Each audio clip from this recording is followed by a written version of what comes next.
Prior to training camp in early January, Marc Bergevin famously said the Canadiens could play any style necessary.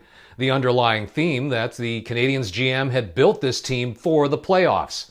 As the Leafs and Jets discovered, and now the Golden Knights are finding out, the Canadiens are becoming more adept at frustrating their opponents the farther they go into the postseason. They're playing together. They're really following the system well.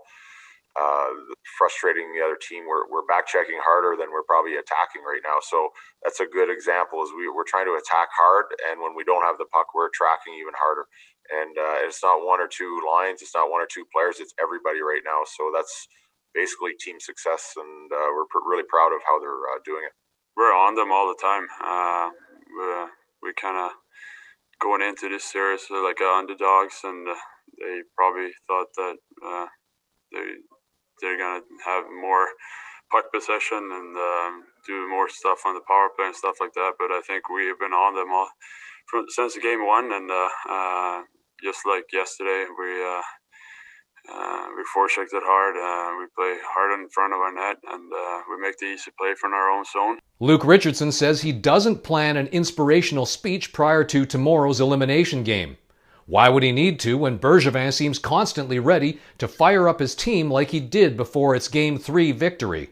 I believe in you guys. Okay, we're going to win and we're going to move on. Okay, adversity, we went through all year, and if you look in the poster child of adversity, it's for you guys, and you overcome every one of them.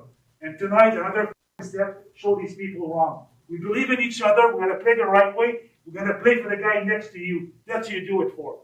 He really believes in this team. He wears his heart on his sleeve, and the guys see that. So, there's nothing more than that players want to do is play for this organization, and especially Berge, the way he entrusts the players that are here and encourages them that he believes in them. And I think that's really showing. It's transforming right into our play on the ice. Richardson did reference a source of inspiration for his players, the opportunity to advance to the final on Saint-Jean-Baptiste Day, La Fête Nationale du Québec. Unprompted, Richardson said what a festival it would be if they were able to get more fans into the Bell Centre for Game 6, excite the players, and have themselves a really good celebration. For TSN.ca, I'm John Liu in Montreal. And for more on the Habs, we're joined by Montreal Canadiens reporter John Liu. And John, Montreal gets out to a 3-goal lead in the first 40 minutes en route to a big Game 5 win. What stood out to you about how Montreal built its lead?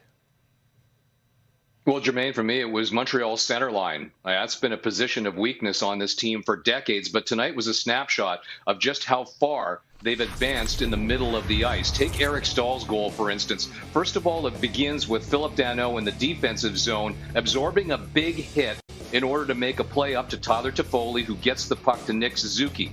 Suzuki enters the offensive zone and waits for Eric Stahl to come onto the ice in place of Danault.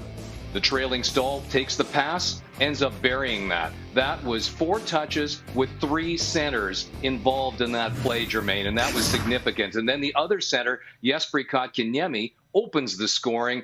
That was his line's 4th goal in this series. That was 4 straight games in which his line mates have scored. 2 game winners from Paul Byron and Josh Anderson, but Jesperi Kotkaniemi rounds it out. Montreal's center line has really stepped up its play in these playoffs. That's huge. And meanwhile, Cole Caulfield, not shy at all, made headlines after Game 4 by saying Robin Lehner shouldn't have shown his hand by revealing the scouting report on him. Vegas ended up going with Marc-Andre Fleury in Game 5, but Caulfield still backed up his words, didn't he? Yeah, Nick Suzuki put it best after the game when I posed that question to him. And Suzuki said that kid's got a ton of swagger. It's funny, a 21-year-old calling a 20-year-old a kid, but hey, you know what? They're all kids. For Caulfield, that was a game that he really came to play. He, and along with Toffoli and Suzuki, were they were near the top of the team in terms of expected goals for percentage, and scoring chances at 5-on-5. The entire line was going, but Caulfield certainly upped his game after he very confidently responded to Robin Lehner's quote-unquote scouting report to him. And Montreal, a perfect 4-0 in elimination games. They look to clinch a berth to the Stanley Cup final in Game 6. Can't believe I'm saying that, on Thursday. John, thanks for this.